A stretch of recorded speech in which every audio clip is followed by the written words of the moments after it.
médecin aspirant André Tsarasata Jean-Guy ato amin'ny cellule de prise en charge. Tamin'ny 10 Jolay dia nisy marary anankiray izay naranay maso. Isan'andro zay dia manara-maso anazy foana ary mamany olana izay misy eo aminazy.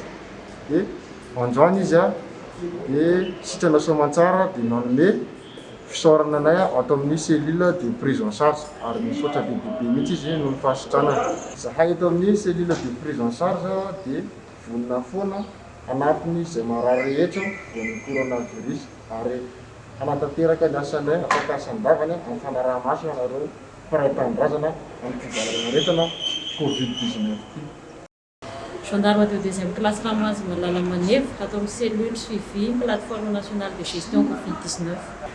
Nanomboka tamin'ny 10 Jolay zany dia misy marary izay testé positif zany tonga taty aminay narana maso isan'andro ny fivoaram-pahasalamana dia androany zany izy déclaré hoe guéri hoe sitrana zany izy dia nandefa afatra izy zany mifankasitrahana ny plateforme no cellule suivi zany.